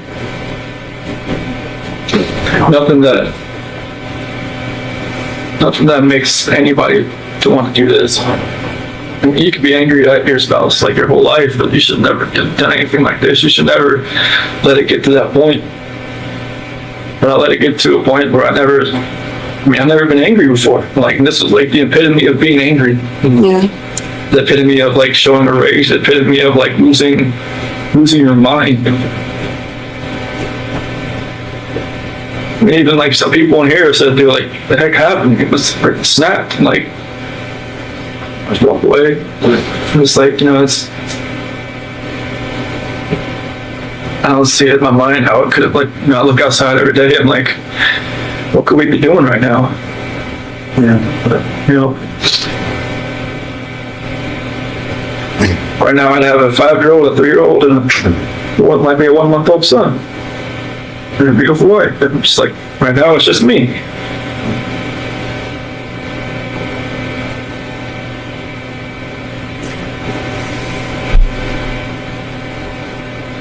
I watched that video of you finding out that Shanann was pregnant. Don't seem excited. You seem like kind of in shock. And yeah, like, oh fuck. Like, Well, it was already complicated and now this. Well, it's like, when we had talked about it like a couple weeks, it happened fast. Like with Bella, it was like we almost gave up trying. And then she bought me like a supercharger for my car. And then with CC, it was like we had to try. And then finally, but with Nico, it was, once or twice, and then like 2 players just pregnant. Is that what happened? Yes. I just like, it was more of like surprise, scared. I'm like, wait, what? It's like we just talked about this. Like, people have brought up the fact like, oh, she was probably pregnant before, like you guys even talked about it. I'm just like, no, it's not, no. But like, it was insanely fast. I give it that. Like, that's the only reason I ever gave that notion, like, even the moment of thought, because it was like faster than any other time that she'd gotten pregnant. You just didn't seem happy. Like, you know what I mean? Like, I don't remember the video much. I know she was wearing like a "oops, we did it again" shirt, I think, and I was walking out with my cooler or something, and I don't remember like my actual like reaction, like watching the video, but like I could see her probably see like didn't seem like he was jumping for joy type thing. yeah, it didn't seem like that. Did you watch the one of when I found out about CC? No, okay. Is it totally different? Yeah, it was. Yeah. Yeah, it was. Because Bella was in the crib and it had an eviction notice on the. Oh yeah, I think you told me about it. Yeah, I never saw it though. Yeah, I picked up Bella and spun her around and whatnot. This time it was just me and Shanann, and she was in the kitchen. I don't know, like, I don't forget what date it was. Maybe like June 3rd or 5th or 7th. I'm not sure like what date it was, the video, but maybe I already felt guilty about talking to Nikki at work. Yeah. Maybe that was going through my head. Is that the potential timing? Does that make sense? Okay. I don't remember the video, what day the video was, but I knew like I kind of met Nikki around like June 1st. I knew like she told me like afterwards. When you say met her, you mean like went on a date with her? No, I never went on a date with her until she was in North Carolina. Oh, okay. You're just like flirting stuff. Yeah, I mean, there was natural flirting back and forth, and I was just like, I knew that like with that video timing, I probably just looked like I was like felt guilty for even talking to my girl at work. Well, you probably did, right? Yeah. Did you guys fight before you and Shanann? I know you talked about like not really raising your voice and stuff. Was there? Because I want to say, didn't a neighbor talk about them fighting and stuff? Yeah, but that was embellished and exaggerated, and he retracted that. So he ended up doing that? Did you guys ever fight? Did you ever? Was there any domestic violence in your house? Like, never. This is strange to us. Even from her to you, I mean, yeah. she gets mad when she's pregnant and grabs a knife, or Like smacks you or smacks you around, or nothing. No, she'd never like nothing. That's what makes all this even more hard to understand from my standpoint. No, from yours too. Yeah. Did she ever belittle you at all? Did you ever feel that way, maybe? Well, that Did she ever make you feel like she belittled you, or you felt belittled by her? I mean, there's always points like in a marriage where like the dominant person like takes control of everything, but like I was my whole life I just kind of went with the flow. Like I never like put myself in the center of attention. I didn't want to be. Yeah. I just wanted to be in the back row. Mm-hmm. So I mean, if she did belittle me, I couldn't pick an exact point or time. She never really felt that way. No, I mean, I always knew I was like the introvert, and she was she took control of most situations. Like when people came over, like I knew what my role was. Yeah. Like I watch videos of like cooking, or she'd make like power balls, or or like protein balls, or Yeah. you just don't seem like you want to be in those videos. No. Like I feel like you were being forced to be in those videos, and correct me if I'm wrong, but that's what it seemed like to me. I hated being in videos. I mean, I did it because for her, because Right. it's for her business and Sure. stuff, but like it was. I hated just being out for everybody to see. That's why like the whole like the gender reveal thing, I was just like, I didn't want it to be like some live Facebook video. I'm just like, no. Yeah. But like I never wanted to be out there. But I know I'm like, Well, even when she was, we talk about this a lot, Tammy and I and Dave, even when it was, I think it was Florida on some Level or Thrive thing, and she's like, here we are, and it's all expenses paid, and I was like, I remember looking at you and thinking, like, he is not into this video right now. No, you don't look into any of the videos, I'll be honest with you. I wouldn't be either. Yeah. yeah, I mean, I remember you talking about, like, she would even post stuff for you. Like, Oh, yeah. you're technically a salesman, too, of Yeah, Lavelle, of Thrive. like she put me underneath her, not like anything, like any of my friends or stuff, like anything I do would help her. Right. So it was just, I would send her pictures. Like I should take a picture with your patch. I'm like, okay, send it to her, and then she'd make a post about it. She was like, I need to take more control over like your business and stuff. I'm just like, I don't know what to talk about.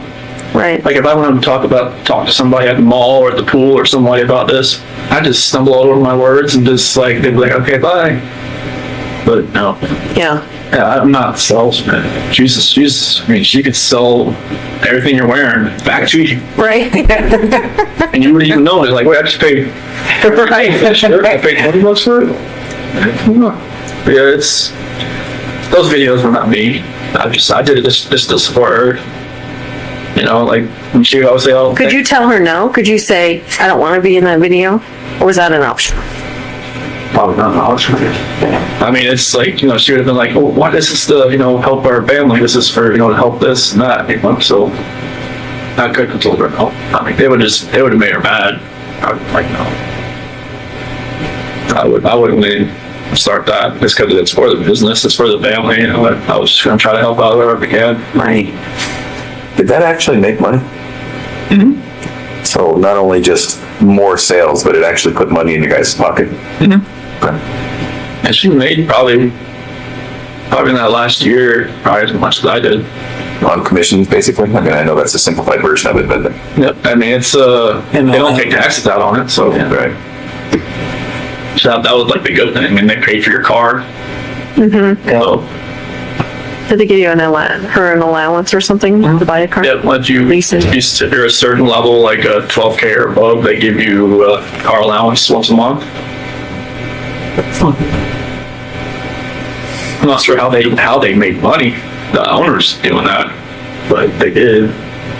Yeah. Unless there's just like an insane markup on the product, which I guess there is. Probably is, yeah. I'm not sure how much it costs for them to make it. Yeah. Did you feel like a different person wearing those patches? Especially like the Duo, the Burn. I mean, like the Apple Watches. Like if you look on it, like when it tells you your exercise, it says I was exercising like all day because my heart rate was like up Oh. just from those patches. Was it full of caffeine or what? They just have something, and they had something in them. I mean, the black label ones, the longer black ones, those had caffeine in them, but it never had that effect. I mean, the Duo Burn ones, the ones that are more of like the fat loss type, it felt like I was working out all day, even though I wasn't. Oh, were you tired? I mean, I know at some points even Nikki said that, like, I'd fall asleep on the couch. On her couch while I was talking to her, and then like pick back up like I never knew I fell asleep, which I don't know if it was like some insomnia thing or what, but like I wasn't sleeping. You had a lot going on then.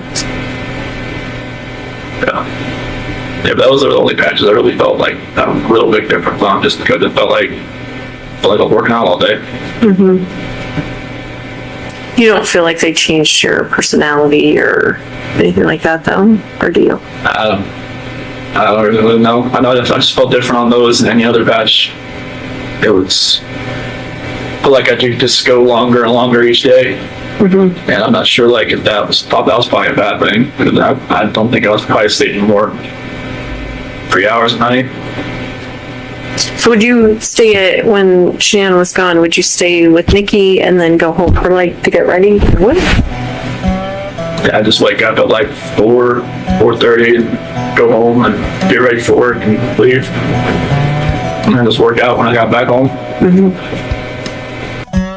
What were the conversations with Nikki as far as at some point you guys were talking about her helping you find an apartment? So what did you guys talk about as far as your future together? that didn't really happen until like we got back from the beach. So I told her like, I lied to her like, hey, like kind of like I had talked to Shan about getting a separation. And that talk hadn't happened yet. No, I mean it kind of like. I mean, she knew something was going on and things. I mean, we weren't sleeping in the same room, and then she even mentioned the fact like, hey, Colorado's 50-50 state or something like that, and okay, I guess she looked it up. But that actual talk hadn't like that what happened. I was just like, I thought it was going to happen. Yeah. And so when in conversations with Nikki, I get it. I mean, if you're telling her like the progress toward the divorce is a little bit more than it was. Mm-hmm. And then so what were you guys planning? So it was more of like she's going to help me find a apartment that was affordable. This is kind of just around like Brighton or maybe just close to work, like Fort Lupton or something around there. That's not like where my area was. Did you talk about moving in with her? She didn't want that. She didn't want that. Would you have done that if she would have been cool with that? That been a little too soon. I would have thought. There's just, we only been really seeing each other like almost like a month, or they just talking about 2 months. That would really. She called her house like her apartment like her. I don't know, like her kind of like a shield or kind of like her. She had another word for it, but In her safe place? yeah, like a safe place or something like that. And she was like, people like to invade it, but that's why she always let me come over, because she said she felt like it was fine, like her dog liked me and everything. Like she would say, just ship people along here type thing. Like, okay. So you and Shannon, did you and talk about selling the house? Or what point did you? And there was some discussion there with Anna and Yeah, she had sent an email about like how we would go about like selling the house. Yeah. And I think Ann told her about, Ann was always about getting pre-approved. Just like, like if you're going to sell your house, get pre-approved for like another house. So it's like, much faster. yeah, so you can just quickly transition from one to the other. When did that happen? Remember? I think it was either right before we left. No, that had to have been like first week of August, somewhere around there. I think she might have contacted her.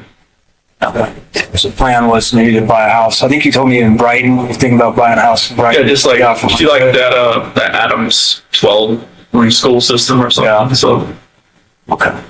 I think that's what Brighton is. Yeah.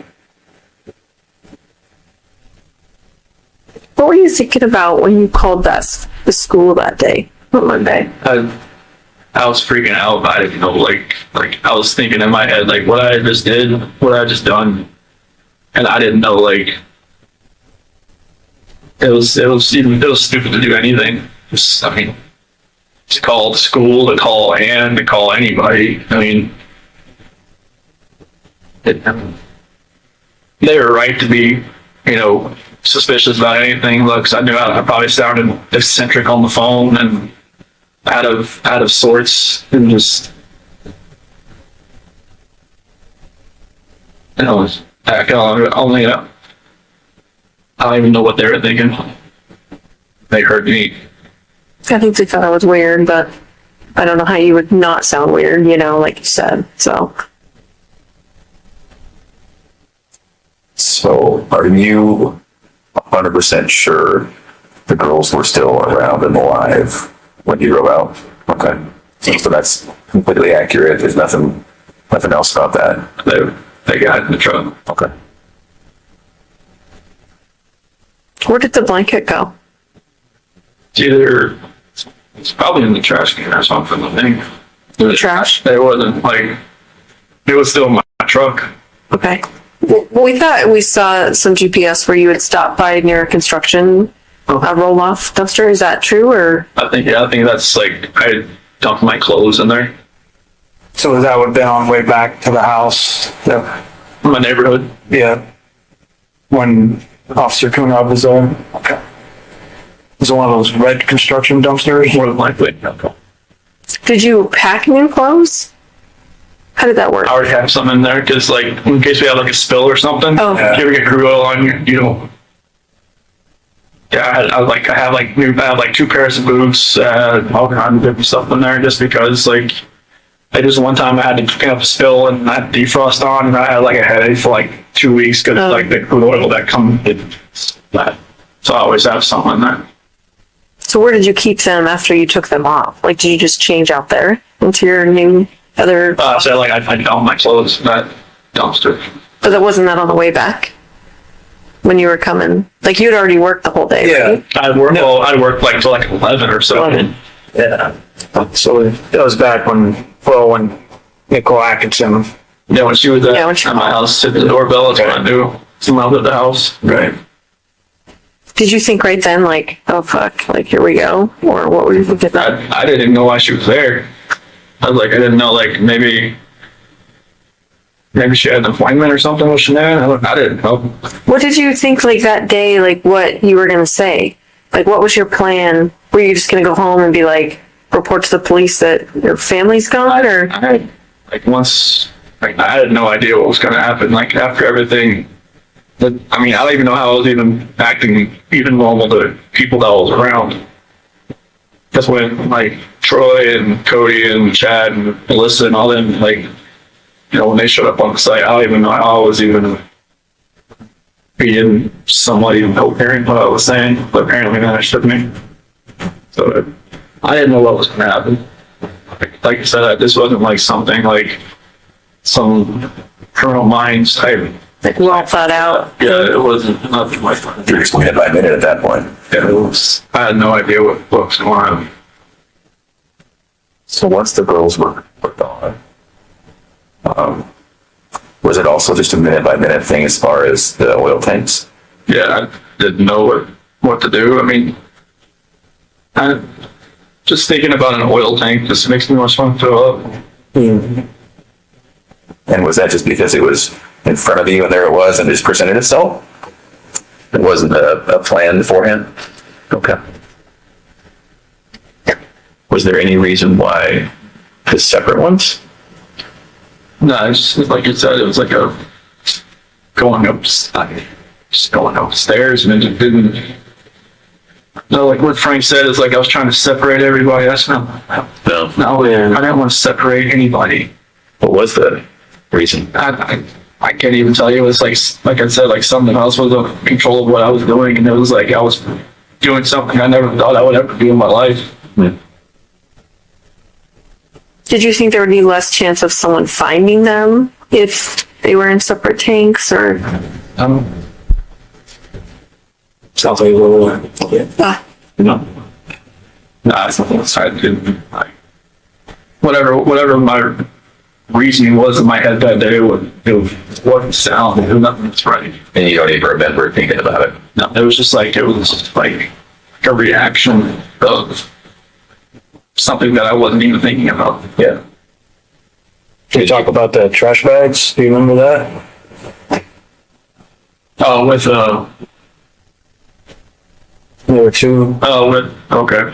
Yeah, I was trying to, because like she kept, I didn't want to, like when I was putting the one coherent, I guess the thing I had, like I didn't want the girls looking at Shanann while they were in the back seat.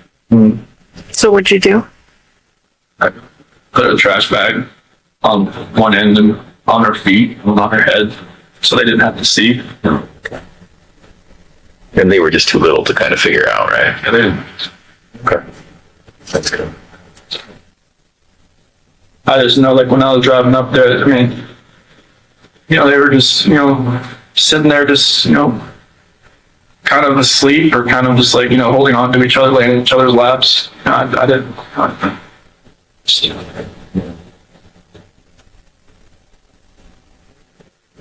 Do you remember having any thoughts or thinking about why not just putting them all together with Shanann? Honestly, it was just happening so fast. I had no time to really have thought that was my own. Okay. That wasn't like dutifully trying to separate anybody passing away, trying to keep anybody separate. That's the best. And everything, Frank, Sandy, and Frankie said, like I don't hold it against them. I mean, they can hate me for, they have a right to hate me for the rest of their lives. They don't They, hate you. in fact, while we're on the subject, I speak with them weekly, and I told them that we were going to come here, and then hopefully they would speak with us. And they told me to tell you, understandably, they're devastated. But they actually said that they love you. They still love you. And Sandy explained it. You know, he's our son-in-law for 8 years. I can't just turn that off. So they don't hate you. They don't. That's amazing to hear that. Yeah. Well, and I can tell you, Sandy was the one that was most resistant to penalties in this case. And she said that, she told me that from the very beginning, that she didn't want that. It's God's decision. It's not her decision. And then she told me that even then. So it's not just a one-time thing that she has said it to me. It's been over the whole course of the event. So that's probably one of the most honest things someone's ever told me. You know, so it's pretty amazing. You know, Faith is, she's obviously a believer. So am I. I get it. So I understand it. That's amazing to hear that. Yeah. Good people. I would have figured they would have hated me for. They don't. I mean, yeah, anybody would think that. I certainly would have, but I have to admit, I was surprised. Really taken back by that, but they certainly don't. So. What did they say when they knew you were coming out here? They said they want to know details because they need closure, and that's really all they want, and they want to keep it private. And I said, well, absolutely. We'll talk to them about what you told us, and just so they can put it past them, because they're having a hard time dealing with it and trying to get past it all. And I think that may help just to know. Closure is, I mean, my parents still think, like, I told them I pled guilty for a reason. Right. Right. And, like, I told it to them when they had that video phone thing in Colorado the day before, like, I pled guilty, but I plead guilty for a reason. Like, I didn't just, I knew other people were watching. I didn't just go in and just say anything, but, like, they seemed to take it, and okay. What made you do that, Chris? What made you plead guilty? I didn't want anybody else to. I didn't want them to go through this for 2 or 4 years. I didn't want my attorneys to lie for me for 2 or 4 years. Like they would have done anything I told them to do. Sure. That's what they're. I don't see how they can do that. Like, that's what attorneys do. Like they take their defendant and they say, like, what happened? Okay, we'll go with that story. Like I told them everything I just told you guys. And it's just like, they got together. They're like, well, if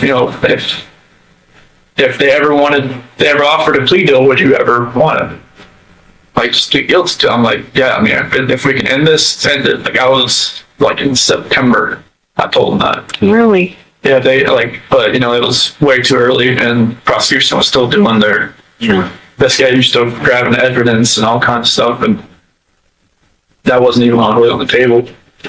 So I think it was like around Halloween. I think that's when the prosecution went to Frank and Sandy and Frankie's house. And it's talking like, if we can end this, would you be open to that? And that's when, like, like the whole death penalty and everything, all that conversation happened. And I guess they were surprised that it would just be over. Yeah. And we were all in shock. I'm not gonna lie. Yeah, that was like. It's like we were going 100 miles an hour and then we just hit a brick wall. Like that's what it felt like to all of us. So, I mean, obviously you had more time to contemplate it than us.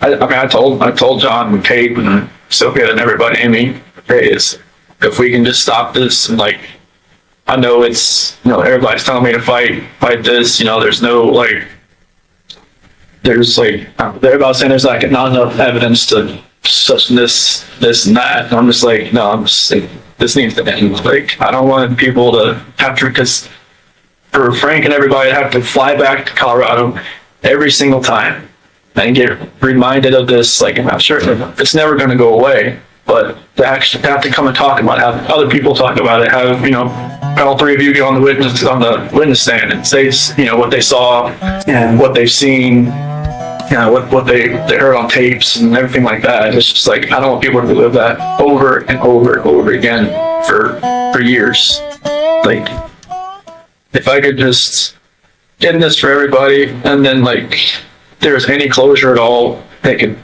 you know, they could start then instead of like 2022. Right. You know, like, you know, and everything just like, so I know it'd only get worse for everybody. So did it have anything to do with you not having the death penalty? No, like, I mean, honestly, like, when I was sitting in that cell, I felt like I should have died. I mean, I was listening to everybody telling me, like, hey, if you do this and this, you can hang yourself in that cell. You could do this and that. They were like telling you stuff. Yeah, you could drown yourself in the toilet if you wanted to fill your toilet bowl up or something like that. It was they've been there a bunch of times. And, like, you know, at one point I was listening to them. And I was like, you know, I just felt like maybe there's a different purpose for me somewhere. You know, maybe it's here. I don't know. Like, I prayed to God every day that he would move me away from Colorado, like, move me away from, like, the DOC there, because I just knew, like, 'cause they were saying there was a hit on me. They said if I was going to a DOC in Colorado, like, I'd last a week and I'd be dead. Because of, like, the gangs and all that kind of stuff. So, like, I just felt like God moved me here for a reason. And I'll, you know, hopefully I can help people that way. But, like, I didn't want my family, I didn't want Shanan's family, all of our friends, like, you know, having to go through that, because after a while, I knew it was like, this stuff was everywhere. And I knew, like, all her Thrive friends, everybody, that was just like, they were just broke, just put that hole in their heart just a little bit bigger every time. I didn't want that. So I knew it would have gotten worse. I didn't want it to get any worse than it already was. Did you ever think about, well, you know, it could be very believable what I told him. It could be very believable that Shanann did, you know, end the girls. So maybe if I tried to convince people that, maybe if I fought with my attorneys on that, maybe I could lessen it somehow. Did you ever think about that? Honestly, I never even thought about the story until you guys mentioned it. Yeah. Oh, okay. I wondered. I never even thought about it until you guys mentioned it. So what did you think about it once it got mentioned? Like, I just went with it. I didn't, like, you know, I knew my dad was out there. I knew it was like, you know, I knew they would probably believe it because, you know, my mom and my sister just never really liked Shanann. I knew, like, you know, I mean, through all this, like, I got letters from some of my friends that even said, you know, when we went to your house, we could see, you know, Shanann was more of a dominant personality and more of, like, you know, hey, you know, you're always helping with the kids and everything. Just, you know, you're a great dad and everything. We could see, you know, couple things that I never saw or, you know, whatnot. And even my best friend Mark can say, you know, there's always, you know, something, you know, I didn't really get with Shanann. I was like, nobody ever told me any of this stuff, but okay. But yeah, I never thought about that story. And, you know, that's what my attorneys were going with. And then, like, I think it was probably the second week I told them, like, what had really happened. What did they say after that? They were quiet. They were writing it down. They said they wouldn't judge me, so I told them. I told them everything that happened. And they, you know, appreciated, like, I guess, you know, most of the time, you know, their defendant or their, you know, defense don't, like, tell them actually what happened. No. Yeah. They just, you know, tell them, all right, get me out of here. This is what happened. But I told them what happened. I didn't want them going, if this was going to go, like, anywhere in courts, I didn't want them to be under a false pretense and, like, get surprised. So I know, like, there was probably things that you guys probably knew that maybe if I lied to them and just tell them, no, this is what happened, that it would have, like, made them look, you know, foolish and stupid and just, like, you know, unprepared. And I'm just like, this is what happened. And they, you know, they appreciated me telling them that. So now they would be prepared. And that's when they were saying, like, you know, if if it was ever, if we ever went to them, the prosecution, say, if we could end this, would I be open to it? I'm like, if it could end, then it. I know there was like, wasn't her phone found on the couch or in between the couch cushions? Like, did you plant all that stuff? Just threw it in there. You just threw it in there? Why did you do that? I don't know what was going on that morning. Like, even like, her watch, her phone, like, if I was actually like, if I'd planned this, I would probably just take it out to the field, But, What about her ring and stuff? What were you thinking about that? It's like, maybe she actually really wanted a divorce. Maybe she didn't want to fix it. Just put it there on the counter. She took it off? Or did you take it off? I took it off. Okay. Oh, so that would look like she was saying, I want a divorce, I'm leaving it here when I take it off. I see. So the phone and her watch and the couch, was that morning before you left to go to surgery? That's, I think, Nicole's son found it or something. Yeah. What other things did you do that maybe we even missed? So the phone and watch, yeah. I think I threw the therapy book she wanted me to read in the trash. I don't know. That was that morning? I think so. Were you trying to make it look like she threw it in the trash? I don't know. I just, Oh. I just didn't think nothing was ever going to work again. So I didn't know what was going on. Did you go down to the basement? I thought the basement door opened. Yeah, the door is open, but yeah. So there was a lot of movement, I think it was around 4:26 or something. And the garage door opening, the basement door opening, and then of course the living room sensors and all. Do you remember what you were doing all during that time? You had a lot of steps. I'll just say that. So like the basement, I'm not sure. I mean, the only thing I really have down there is my workout, the bench press and whatnot. Do you remember going down there for anything or opening that door for anything? Did you think about, well, maybe I'll take her out that way, or is it a walkout basement? No. It wasn't at your house. Okay. It's like a garden level basement. Okay. But no, I don't know the place. Plus, I don't think it worked out that morning. Like, were you packing your lunch in the kitchen? Like, did you have to do all that normal stuff? Okay. I packed lunch and everything. Did all that, but I don't remember about the basement. Unless I just worked out that morning, I just don't remember. I don't think I did. So one of the more, Plus, there was a trash bag down there that time. Yeah, you got trash bags from there? Maybe there wasn't even a garage, and I went down there and got one. Do you normally carry a roll of trash bags in your truck? No. So there was a hole in your I truck. was, yeah. I mean, maybe I just grabbed it and brought it with me then. That would have been kept in the basement, maybe? Or in the garage? I'm sorry, what were you saying, Graham? one of the more kind of poignant or tender moments in all of this was seeing you with your dad when he came in. What was it like when you picked him up at the airport? It was very strange. It was kind of like I almost knew this was probably the last time I'd ever see him on the outside. In my head, I knew that. Yeah. What'd you guys talk about? Honestly, like, he just wanted to talk about sports. He just like, he's always a kind of like, distance himself from like a problem type thing. Like, when, like, if there was ever an issue or anything like that, he always want to talk about, like, just bring up, like, when I would try to get him to quit smoking, like, all the time. Like, that's after, like, I graduated high school and whatnot. He would. Are you talking about cigarettes? Yeah. Okay.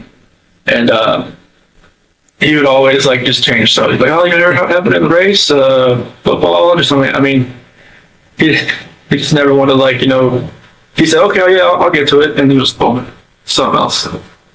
And, I just kind of felt like it was kind of like that, like, he asked like a few questions, like, do you know where they're at? And do you think, where they're at or anything like that? I just, don't know. And then, like, just want to talk about sports and just like normal things. Just kind of, I I'm not sure if he maybe knew anything, you know, maybe he kind of figured out something maybe happened and just wanted to talk to me. That's son. Is it possible he saw that you were in a stressful situation and wanted to do what he always did? Yeah. Make things comfortable. I think that was a good way to put it. I bet he picked up a lot of that.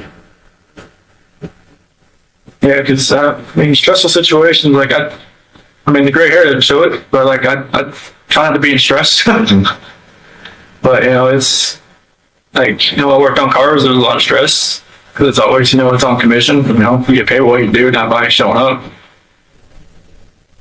So, you know, then Darko was a little less stressful. You know, I got paid just to be there.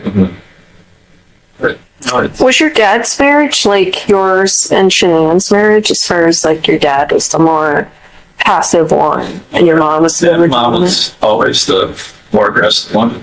Was she like Shanann in a way? I mean, were you attracted to Shanann because she was kind of like how your mom and dad's relationship was, or? It was like, you know, it almost mirrored like her mom and dad's relationship, honestly, because her dad's like my dad. Because they're both like kind of calm and cool. Like I could see that, yeah. mom's very. Sandy rules that roost. Oh yeah, yeah, very. And it's just like, you know, I kind of related it to that because like her mom always said like she always told Shanann that she would marry somebody else kind of like her dad. And I felt like I was kind of like her dad. I mean, I wasn't like, you know, I couldn't build a lot of things he could, but you know, our personalities were kind of like, you know, I was always, you know, I think he really liked me the first time he met me because like I was helping Shanann with this. She had got this car from the dealership that she worked at, and she was driving around and felt like, you know, the wheels might fall off. And I pulled over where her dad was, and I was like, I got underneath it, jacked it up, and I was like, you know, trying to fix everything. He's saying like any other guy she ever dated would have just like stood by and watched me do it. And so I think that's when she really like kind of like me. Good to you. It's like I was always wanting to help people, not to hurt anybody. Well, and you helped her all through her lupus, and you're at the colonoscopy, and you're jacking up the car. Yeah, I mean, anytime she had an issue with like a car at the Dirty South Customs, like I would just go out to work, see what I could do with it. You know, I would just do whatever I could to help. Yeah. Well, and I think one of the reasons Frank and Sandy work so well is because Frank let Sandy be Sandy.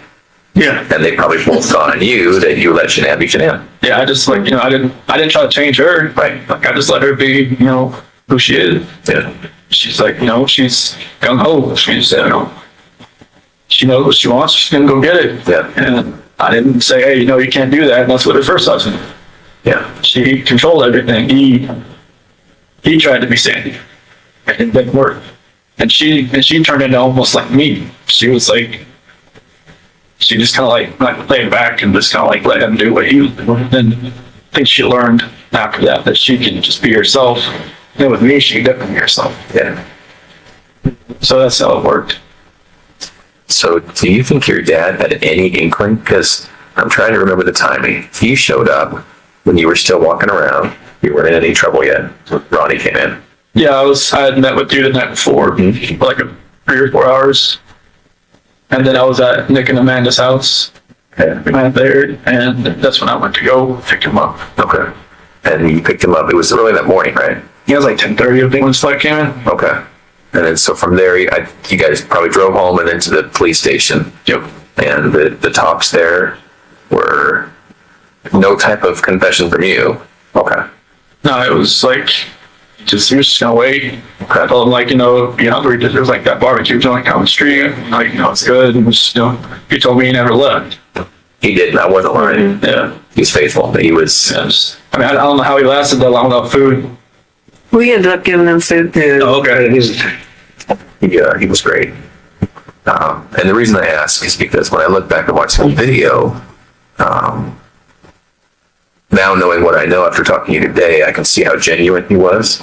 But I just didn't know if you guys had come up with some sort of plan. Okay. No, we never even talked. I know that. If I had told him anything, he would have probably just told me to just tell him right away. I think you're right. Now, he would have still loved me either way, but he would have told me you need to tell him, like right now. Yeah. Like, you don't need, I mean, I didn't think I was going to be there for 14 or however long it was, like 10 hours or something. I'll do that day. You were there a long time. Yeah, but it was. He would have told me just to say, just to tell you. Yeah. Did you know walking in there that you were going to tell us? Or did you think? I didn't. I mean, I knew there was a reason you brought me back in. I know. Well, for the. What you think about the polygraph? That was horrible. Why did you say I that? don't know how you do that. Why do you say that? Because Tammy's a torturer. I'm not. No, like. I mean, Tell me. You answered. Oh, you asked me questions for like 3 or 4 hours beforehand, and then you do the polygraph, and it's like you just break down somebody's brain to where like. Too much or what? Jello, and it's just like I know it's you guys have a job and you have a plan, and that's what we executed it. So she's thorough, right? There's no way to get out of there without the truth. No, I mean I kind of knew like where